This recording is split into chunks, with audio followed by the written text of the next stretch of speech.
Hey guys, welcome back to my channel Edugrabber और आप सबका स्वागत है फिर से हमारी एक न्यू वीडियो में। जो लोग हमारे चैनल से पहले से जुड़े हुए हैं तो उन लोगों को पता ही होगा कि हमारा जो चैनल है वो एक्सक्लूसिवली एमए पॉलिटिकल साइंस के रिलेटेड जो है मोस्टली वीडियोस अपलोड करता है और एमए की एंट्रेंस के रिगार्डिंग आपकी प्रिपरेशन करवाता है। यानी कि पॉलिटिकल साइंस आपका जिस भी कंपेटिटिव एग्जाम का पार्ट होता है, चाहे वो यूजीसी नेट हो गया या फिर एमए एंट्रेंस हो गया, तो उन सभी के लिए जो है हम लोग तैयारी करवाते हैं। ठीक है, तो regarding MA political science entrance में ऑलरेडी बहुत सारी वीडियोस अपलोड कर चुकी हूँ अपने चैनल पे पिछले साल से अभी तक, तो आप जाके उनको भी चैनल पे चेकआउट कर सकते हो। लेकिन आज की जो वीडियो है उन सबसे काफ़ी खास होने वाली है और अलग होने वाली है, बिकॉज आज के वीडियो में आपको बताने वाली हूँ कि कैसे आप अपने अभी जो एंट्रेंस आ रहा है जून जुलाई का 2022 का, उसे किस तरीके से आप सिर्फ और सिर्फ एक महीने की तैयारी से जो टिप्स जो मैं आपको ट्रिक्स और स्ट्रेटेजी इस वीडियो में बताने वाली हूँ, कैसे उनको फॉलो करके आप अपना 100% सिलेक्शन जो है सिक्योर कर सकते हो किसी भी यूनिवर्सिटी में, चाहे वो आपका DU हो गया, JNU हो गया, जामिया हो गया, BHU हो गया और भी अदर यूनिवर्सिटीज़ हैं। तो ये मैंने कुछ मेजर यूनिवर्सिटीज़ के नाम लिखे हैं जिनके लिए बेसिकली बच्चे मोस्टली प्रिपेयर कर रहे होते हैं। ठीक है, लेकिन मेरा आपसे एक ही छोटा सा रिक्वेस्ट है कि अगर आप इनको पूरी तरीके से जो है फॉलो करोगे तो ही जो है आप अपना सिलेक्शन जो है 100% मान सकते हो। ऐसा नहीं है कि मैं आपको बताती जा रही हूँ और आप उनको फॉलो नहीं कर रहे हो और आप सोचोगे कि मैंने बोला था कि इन टिप्स से आपके 100% सिलेक्शन हो जाएगा, लेकिन आपका नहीं हुआ तो फिर आप मुझे बोलो। आपको जो है बिल्कुल एकदम हार्ड प्रिपरेशन करनी होगी, अपनी प्रिपरेशन के साथ, अपनी स्ट्रैटेजी के साथ, अपनी जो आपकी स्ट्रैटेजी है, अपनी पर्सनल स्ट्रैटेजी, बिकॉज हर एक पर्सन की अपना एक पेस होता है, अपना एक स्पीड होता है किसी भी चीज़ को प्रिपेयर करने का। वो किस तरीके से प्रिपेयर करता है उसकी खुद की भी एक स्ट्रैटेजी होती है ना। तो अगर उसके साथ आप मेरी बताई हुई ट्रिक्स और स्ट्रैटेजी और टिप्स मान लो, ट्रिक्स मान लो, ये सारी स्ट्रैटेजी को आप फॉलो करोगे तो आप पक्का से जो है 100% सिलेक्शन पालोगे। मैं आपको बताऊंगी कि किस तरीके से मैंने अपने एंट्रेंस के टाइम पे, बहुत ही कम समय में मैंने अपने एंट्रेंस के टाइम पर जो है प्रिपरेशन की थी, तो क्या क्या बातें और मैंने चीज़ें फॉलो की थी जिससे सिलेक्शन हो पाया, तो वो सब भी मैं आपको इस वीडियो में बताने वाली हूँ। बस आपसे रिक्वेस्ट इतना है कि चैनल को सब्सक्राइब जरूर कर लेना और आगे जो बेल आइकन है उसको प्रेस कर लेना, ताकि ऐसी एंट्रेंस से रिलेटेड आने वाली अमेजिंग और वीडियो जो मैं अपलोड करने वाली हूँ सबको नोटिफिकेशन आप तक मिल जाए। यहाँ पे मैंने एक महीना इससे लिखा है क्योंकि आपका जो एग्ज़ाम है वो मोस्ट प्रोबेबली जून और जुलाई में होगा, या तो जून के लास्ट में होगा या जुलाई के स्टार्टिंग में होगा। लेकिन जो बाद का हाफ मंथ मान लो या फिर आप 15 से 20 दिन मान लो, वो मैं चाहती हूँ कि आप लोग अपनी प्रिपरेशन के लिए रखो, यानी कि रिवीजन के लिए रखो। ठीक है, जिसमें आप कोई भी किसी भी तरीके की नई चीज़ को स्टार्ट मत करना, उसमें सिर्फ और सिर्फ आपने जितना भी किया होगा उसको रिवाइज़ करना। ठीक है, अब रिवाइज़ करने के लिए आपको पहले कौन सी चीज़ें पहले करी हुई होनी चाहिए, उन्हीं का तो रिवीजन करोगे, है ना। तो वो जो स्ट्रैटेजी उसको कंप्लीट करने के लिए होने वाली है, वो मैं आपको सारी की सारी टिप्स और ट्रिक्स इसमें बताने वाली हूँ। तो प्लीज़ इस एक महीने की स्ट्रैटेजी को आप ऐसे फॉलो करके देखिएगा और प्लीज़ आप देखिएगा, रिजल्ट बहुत ही बेहतरीन आएंगे। तो आइए स्टार्ट करते हैं।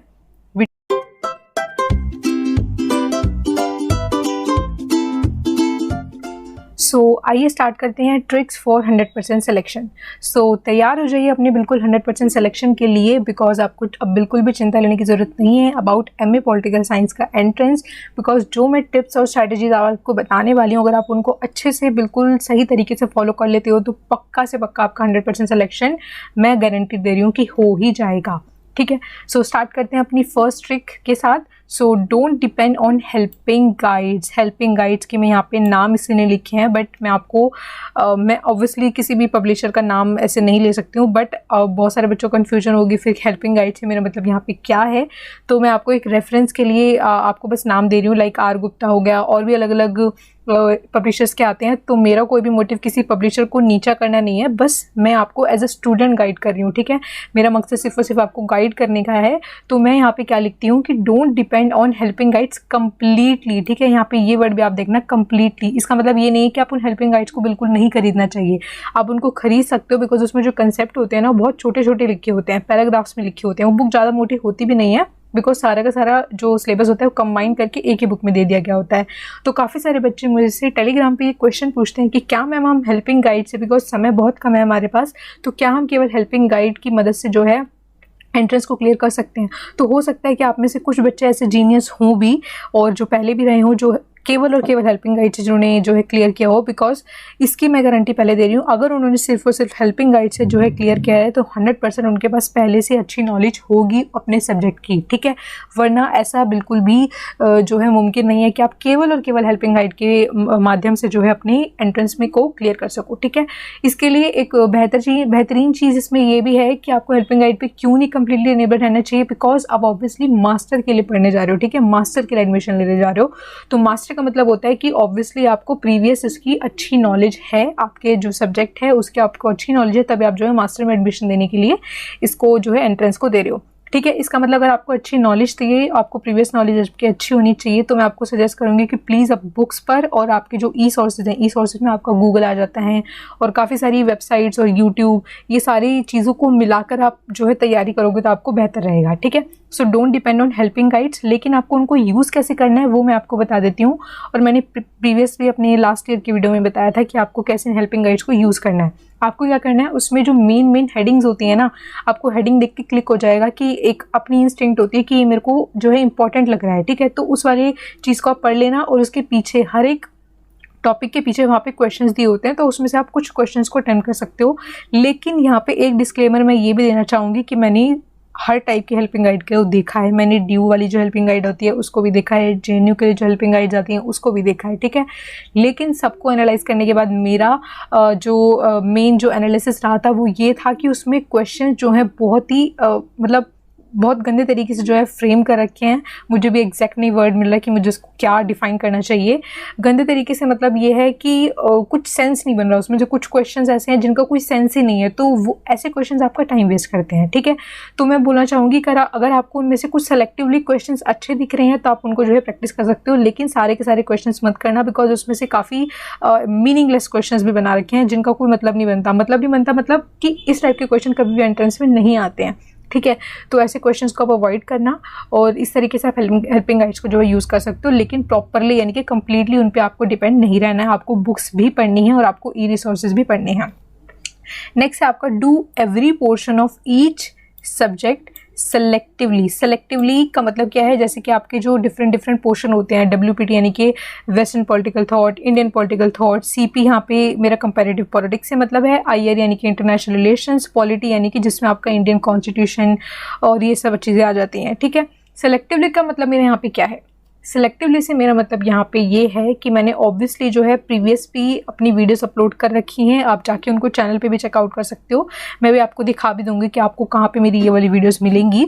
सेलेक्टिवली का मतलब ये है कि मान लो आपने बुक उठाई है पॉलिटिकल थ्योरी के लिए, ठीक है, पॉलिटिकल थ्योरी के लिए आपने बुक उठाई है और उसमें से आपने पेज बाय पेज चैप्टर 1 से पढ़ना शुरू कर दिया और लास्ट चैप्टर तक आप पढ़ते चले गए। अगर आप इस चीज़ के हिसाब से जाओगे तो आपको एक बुक करने में मिनिमम 10 से 15 डेज लग जाएंगे, बिकॉज बुक्स जो है काफ़ी मोटी हैं, बल्कि हैं, बहुत ज़्यादा पतली नहीं है कि आप बिल्कुल 5-6 दिन में कर सको। आपकी बच्ची स्पीड है तो हो भी सकता है आप एक हफ्ते में बुक को कर लो, लेकिन आप सिर्फ उस बुक को करोगे मतलब आप रीडिंग कंप्लीट करोगे, आपको उसके अंदर का मैटर जो है आपके दिमाग में जो है नहीं बैठेगा, ठीक है। और जब आप किसी ऑब्जेक्टिव बेस्ड पेपर के लिए जाते हो जिसमें MCQ आते हैं तो आपकी जो है नॉलेज बहुत अच्छी होनी चाहिए, बहुत कंक्रीट होनी चाहिए। आपको डेट्स भी पूछी जाती हैं, आपसे प्लेसेस भी पूछे जाते हैं, आपसे बुक्स के नेम पूछे जाते हैं, ठीक है, कौन से टाइम का जो है थिंक कर रहा है, कौन से कंटेम्प्रेरी का रहा है, वो सब भी पूछा जाता है। तो ऑब्वियसली अगर आप बुक को जैसे तैसे कंप्लीट कर भी लेते हो तो आप उसकी जो नॉलेज है उसको गेन नहीं कर पाओगे, ठीक है। तो सेलेक्टिवली का मेरा मतलब यहाँ पे क्या है कि आपको पर्टिकुलर बुक से कितना पोर्शन जो है सिर्फ पढ़ना है, ठीक है। रिपीट कर रही हूँ, ध्यान से सुनना, सबसे इंपॉर्टेंट बात है, ठीक है।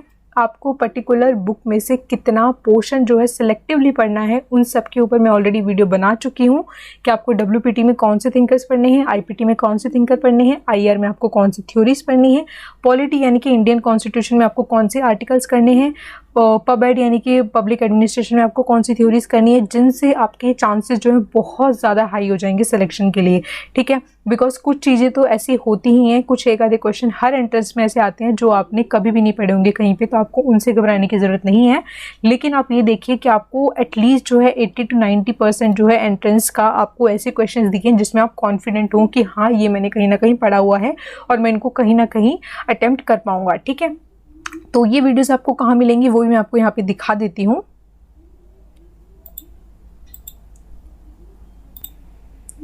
तो स्क्रीन पर अभी आप जो देख रहे हैं ये मेरा चैनल है। यहाँ पे मैंने अपने चैनल को ओपन कर रखा है।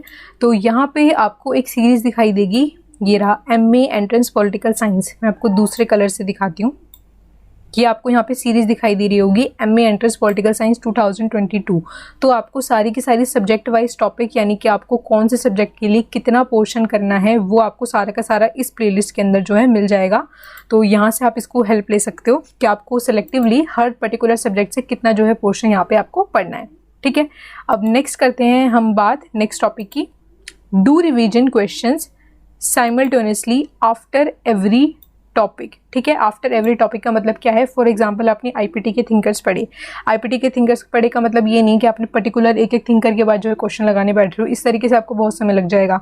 लेकिन अगर आप आईपीटी कर रहे हो, आपने आईपीटी के मेजर थिंकर जो हैं बेसिकली अपने सारे कवर अप कर लिए हैं, आपको कॉन्फिडेंस हो गया है कि आपको अब मोस्टली सारे जो थिंकर्स हैं उनके बारे में नॉलेज हो गई है, उनकी थ्योरी पता है, उनके बुक्स पता है। ठीक है, बेसिकली ये चीज़ें आपको पता होनी चाहिए। तब जो आप हैं आईपीटी के कहीं से भी एमसीक्यूज जो हैं अटेम्प्ट कर सकते हैं। आप मेरी वीडियो से भी अटेम्प्ट कर सकते हैं। मैंने आईपीटी के ऊपर भी जो है एमसीक्यूज डाल रखे हैं, डब्ल्यूपीटी के ऊपर भी डाल रखे हैं, कंपैरेटिव पॉलिटिक्स, आईआर, इन सब के ऊपर मैंने ऑलरेडी एमसीक्यूज डाल रखे हैं। लेकिन अगर आपको प्रैक्टिस करनी है तो आप बहुत सारी चीज़ें, बहुत सारे क्वेश्चन आपको नेट पर मिल जाएंगे पर्टिकुलर टॉपिक वाइज, या फिर आप किसी अदर यूनिवर्सिटीज़ के जो एंट्रेंस पेपर रहे होते हैं उनसे भी जो है प्रैक्टिस कर सकते हो। ठीक है, लेकिन आपको क्वेश्चन ज़रूर लगाने हैं, बिकॉज जब हम थ्योरी को पढ़ लेते हैं तो सबसे बड़ी चीज़ होती है कि हमें समझ नहीं आता इसमें से क्वेश्चन कहाँ से बनेगा।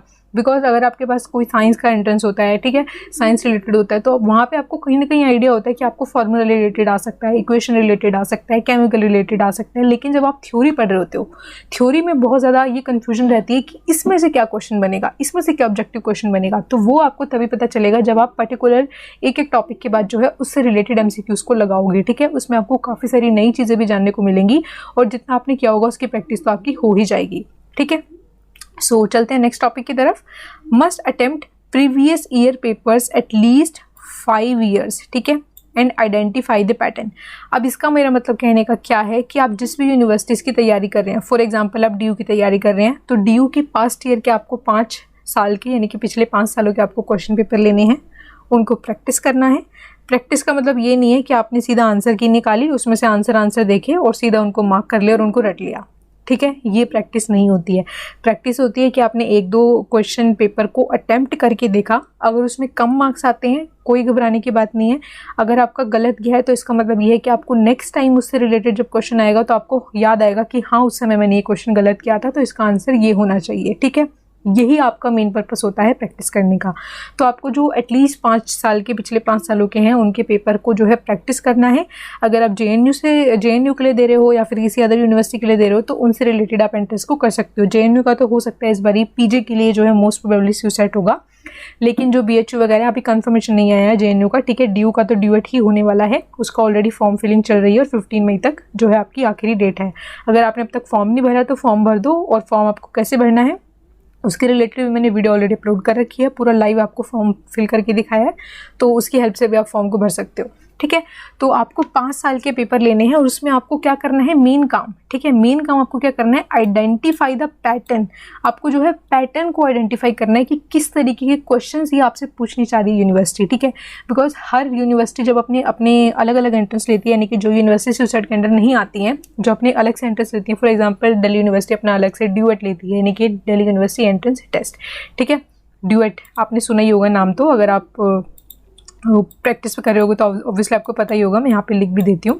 ठीक है, दिल्ली यूनिवर्सिटी जो आपका क्या लेती है, DUET लेती है, जिसका मतलब होता है आपका दिल्ली यूनिवर्सिटी एंट्रेंस टेस्ट। ठीक है, तो दिल्ली यूनिवर्सिटी एंट्रेंस टेस्ट की जब आप 5 ईयर के क्वेश्चन पेपर को उठा के देखोगे तो आपको 100 क्वेश्चन, यानी कि हर एक पेपर में से आपको जब 100 क्वेश्चन मिल जाएंगे तो आपको एक पैटर्न पता चल जाएगा कि किस टाइप के क्वेश्चंस ये लोग यहाँ पे पूछ रहे हैं। तो जब आप पढ़ोगे नेक्स्ट टाइम उस टॉपिक को या फिर किसी अलग टॉपिक को, तो आपको वो जहन में रखना है कि किस टाइप के क्वेश्चंस पूछे गए थे। तो जहाँ पर भी वो फैक्ट आएगा आपको फट से उसका बुलेटिन पॉइंट का नोट्स बना लेना है या फिर उसको हाईलाइट कर लेना है, और आपको जो है हाईलाइटेड चीज़ें बाद में बहुत हेल्प करती हैं लास्ट के दिनों में रिवाइज करने के लिए। तो प्लीज़ मेक शॉर्ट नोट्स। ठीक है, जो भी आप टॉपिक पढ़ोगे उसके बुलेटिन टाइप आपको उसमें से मेन चीज़ें क्या आती है उसके पॉइंट्स बना लेने हैं, बिकॉज आखिरी के दिनों में आपके पास पूरी बुक में से जितना भी हाईलाइटेड है उसको पढ़ने का समय नहीं होता है, तो उस टाइम पे आपको वो बुलेटिन पॉइंट्स बहुत काम आने वाले हैं। तो 5 ईयर के पेपर को आपको पढ़ के आपको फर्स्ट चीज़ क्या करनी है, पहला चीज़ आपको पैटर्न आइडेंटिफाई करना है। दूसरा चीज़ आपको कुछ क्वेश्चंस उनमें वैसे मिलेंगे जो आपने कहीं पर भी पहले नहीं पढ़े होंगे, तो उनके जो जवाब आपको मिलेंगे वो आपको याद करने की कोशिश करनी है। यानी कि अगर आपको कोई अच्छे क्वेश्चंस दिखे हैं और आपको मिला है कि आपको लगा है कि इसमें से आपको नई नॉलेज मिली है, तो आपको उसको रिमेंबर करने की कोशिश करनी है।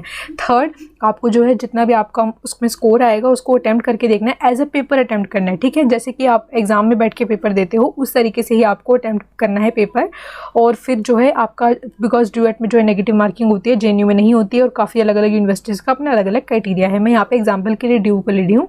अगर ड्यू में नेगेटिव मार्किंग है उसके अकॉर्डिंग जो आपका स्कोर बन रहा है, अगर आप वो काफ़ी कम आ रहा है तो आपको डिसअपॉइंट होने की ज़रूरत नहीं है, बिकॉज अगर आपने गलतियाँ करी है तो आप गलतियों से ही सीख कर अगली बारी जो है उनको बेहतर करेंगे, ठीक है। नेक्स्ट टॉपिक पे चलते हैं, नेक्स्ट पॉइंट पे। एडिशनल जो मैं आपको बता रही हूँ, ठीक है, काफ़ी कम लोग ये बताते हैं, यूजीसी नेट पेपर्स। ये मैंने एक बच्चे ने मेरे से टेलीग्राम पे पूछा भी था कि ma'am how important UGC net के पेपर करना, ठीक है। यूजीसी नेट के इंपॉर्टेंट पेपर जो प्रीवियस ईयर के पॉलिटिकल साइंस के पेपर होते हैं वो अटैम्प्ट करना कितना इंपॉर्टेंट है, ठीक है। तो मैं आपको इसको जो है 5 स्टार दे दूँगी यहाँ पे, ठीक है। मैं आपको यहाँ पे 5 स्टार दे दूँगी कि आपको जो है इसको अटैम्प्ट करना बहुत बहुत बहुत इंपॉर्टेंट है, ठीक है। यहाँ पे आप इसको 5 स्टार मान लो, बिकॉज अगर मैं 5 स्टार बनाती तो यहाँ पे पूरा ड्राइंग लगता, इसलिए मैंने 1 2 3 4 5 लिख दिया। आप मेरी भावनाओं को समझना, ठीक है। तो अगर मैंने यहाँ पे इसको 5 स्टार दिया है, इसका मतलब बहुत इंपॉर्टेंट है। अगर यहाँ पे मैंने लिखा है 100% सिलेक्शन, तो कुछ सोच कर ही लिखा होगा कि कुछ अलग चीज़ें आपको बताऊँगी, तभी 100% सिलेक्शन का मैं आपको दावा दे रही हूँ, ठीक है। तो यूजीसी नेट की आपके पॉलिटिकल साइंस के जो पेपर पहले सालों के हैं, बिकॉज कुछ ज़्यादा साल पहले को ले लोगे तो उस टाइम आपका सिलेबस अलग था, और आपको जो है यूजीसी नेट का पेपर 1 साल में 2 बार होता है, तो 1 साल का 2 सेट मिला के आपको, अगर आप 5 साल का भी कर लेते हो आपके पास 10 साल के पेपर हो जाएंगे, ठीक है। 10 साल का मतलब है अगर आप 5 साल की कर लेते हो आपके पास 10 सेट आ जाएंगे यूजीसी नेट के पेपर के। बहुत हैं, ठीक है, बहुत हैं। अगर आप 10 भी पूरे नहीं कर पाते हो, एटलीस्ट उसमें से 5 6 7 जो है पेपर कर लेना, ठीक है। ये मैं करने को क्यों बोल रही हूँ, इसका एक सबसे जो बड़ा मेन रीज़न है वो ये है कि आपके जो क्वेश्चंस होते हैं वो रिपीट होते हैं, ठीक है, रिपीट होते हैं। यहाँ पे आपके क्वेश्चंस रिपीट का मतलब मैं आपको ये बता रही हूँ कि आपका क्वेश्चंस विद जो आपके ऑप्शन होते हैं, ऑप्शंस के साथ मैंने क्वेश्चन रिपीट होते देखे हैं। जब आपका ड्यू का पिछले साल का एंट्रेंस हुआ था उसमें कुछ 1-2 क्वेश्चन जो थे आपके ऐसे थे, 2-3 क्वेश्चन जो विद ऑप्शंस आपके एग्जैक्टली जो है कॉपी पेस्ट हो रखे थे। इसका रीज़न क्या है, बिकॉज दोनों को जो है एनटीए कंडक्ट करवाती है।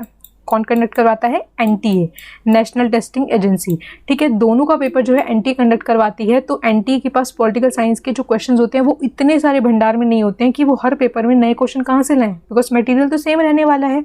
पॉलिटिकल साइंस आप यूजीसी नेट में भी यही सब पढ़ते हो और एमए एंट्रेंस में भी यही सब पढ़ते हो, तो नए क्वेश्चंस वो इतने सारे कहाँ से लाएंगे। तो वो क्या करते हैं कि पुराने कुछ जो यूजीसी नेट के पेपर होते हैं उनमें से क्वेश्चंस को डाल देते हैं, ठीक है। तो अगर आप कर लोगे इनको तो मैं आपको बता रही हूँ बहुत फ़ायदे में रहोगे आप, ठीक है। तो प्लीज़ इसको मिस आउट मत करना अगर आपको पक्का से पक्का जो आपको सिलेक्शन चाहिए तो। नेक्स्ट टॉपिक पे चलते हैं। नेक्स्ट है आपका practice subject wise questions from my question series, ठीक है। जैसे कि मैंने आपको अभी दिखाया भी था प्लेलिस्ट, उस प्लेलिस्ट के अंदर आपको जो है पर्टिकुलर सब्जेक्ट वाइज आपके क्वेश्चन सीरीज आपको मिल जाएंगे। मैंने आईपीटी के लिए अलग अपलोड कर रखे हैं, डब्ल्यूपीटी के लिए अलग, इस तरीके से मैंने अलग अलग टॉपिक वाइज जो है एमसीक्यूज को वहाँ पे एग्जाम्पल के लिए किस टाइप के क्वेश्चन आपके आते हैं उनको अपलोड कर रखा है, ठीक है। Do attempt other universities question paper. Other universities का मतलब है अगर आपको ड्यू में एडमिशन लेना है, आप ड्यू के लिए प्रिपेयर कर रहे हो, तो इसका मतलब ये नहीं है कि आप सिर्फ ड्यू के क्वेश्चंस को देखो।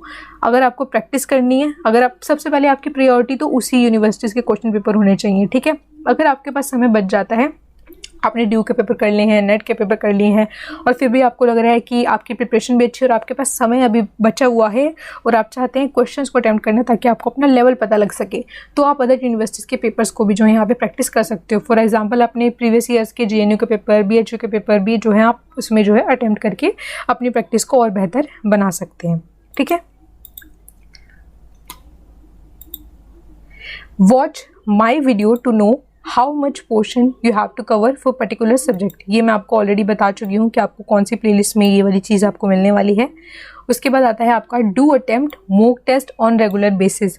मॉक टेस्ट का मतलब यहाँ पे ये नहीं है कि आप क्वेश्चन लेके बैठ गए, उनको सॉल्व किए जा रहे हैं, टाइम की कोई परवाह नहीं है, नेगेटिव मार्किंग की कोई परवाह नहीं है। मॉक टेस्ट का मतलब क्या होता है कि जिस तरीके से आप एंट्रेंस टेस्ट देखते हो ठीक उसी तरीके से आपको घर पे बैठ के घड़ी को देखकर जो है, फॉर एग्जांपल अगर हम ड्यू का लिए तो ड्यू में आपको 2 घंटे मिलते हैं पेपर करने के लिए, 100 क्वेश्चन करने के लिए। तो आपको जो है घड़ी में देखना है कि आपको 2 घंटा किस समय पर होगा। 2 घंटे लेकर आपको जो है एंट्रेंस पूरा का पूरा किसी भी प्रीवियस ईयर का पेपर जो है आपको सॉल्व करने बैठ जाना है। और उसके बाद जो अपनी मार्किंग बनाओगे वो विद नेगेटिव मार्किंग बनाना, ठीक है। यानी कि जितने आपके गलत होंगे उसका एक एक नंबर आप उनमें से माइनस कर लेना, बिकॉज -1 की नेगेटिव मार्किंग है और +4 आपको मिलते हैं एक क्वेश्चन आंसर पे, एक सही आंसर पे, ठीक है। सही हुआ तो आपको 4 नंबर मिलेंगे और गलत हुआ तो आपका एक नेगेटिव मार्किंग हो जाएगी, ठीक है।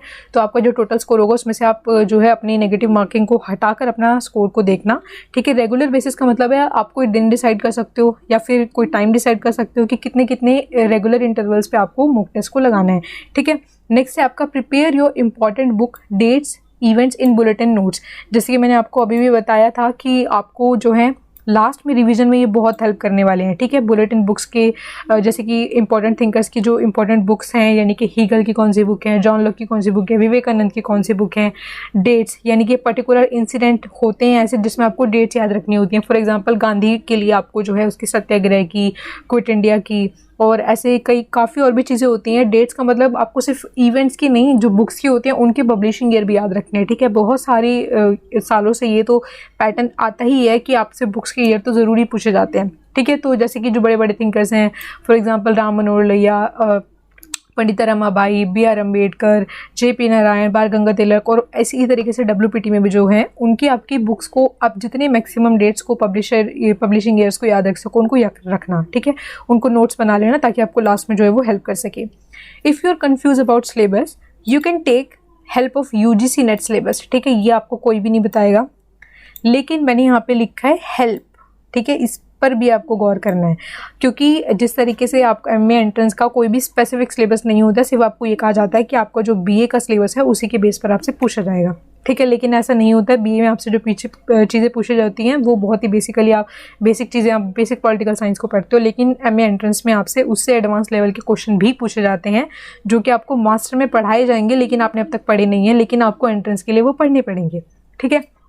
तो इसलिए यहाँ पे लिखा है हेल्प, बिकॉज UGC नेट का जो सिलेबस होता है वो आप मास्टर जो है करने के बाद देते हो। UGC नेट की डिग्री आप मास्टर के बाद लेते हो, तो उनका जो सिलेबस बना होता है वो मास्टर को मिला के बना होता है, BA और MA को। तो वहाँ से आप हेल्प ले सकते हो, ठीक है।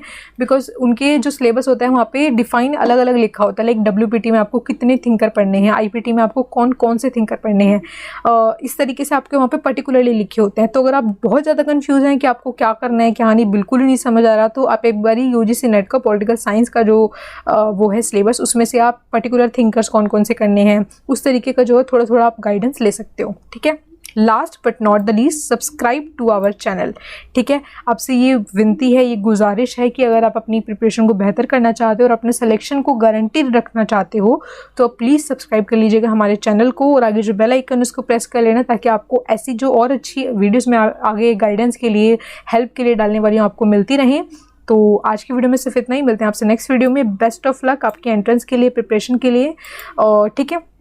और अगर वीडियो पसंद आई है तो प्लीज़ वीडियो को लाइक, कमेंट और शेयर ज़रूर करना, अपने दोस्तों के साथ शेयर करना जिनको इसकी इस समय पे बहुत ज़्यादा ज़रूरत है। और अगर आपको इस वीडियो का PPT चाहिए या फिर हमारी किसी भी वीडियो का जो हमने ऑलरेडी अपलोड कर रखी है उनका PPT चाहिए, तो आप जो है हमें टेलीग्राम पे ज्वाइन कर सकते हैं। नाम है एजुग्रेबर ग्रुप का। वहाँ पे आप ही की तरह ऑलरेडी हमारे पास 300+ स्टूडेंट्स वहाँ पे ऑलरेडी ज्वाइन हैं। वहाँ पे आप अपने क्वेश्चंस भी पूछ सकते हो, और अगर आपको कोई और क्वेरी है तो आप मेरे से कमेंट बॉक्स में भी पूछ सकते हो, ठीक है। So till next video, bye bye, take care, good bye.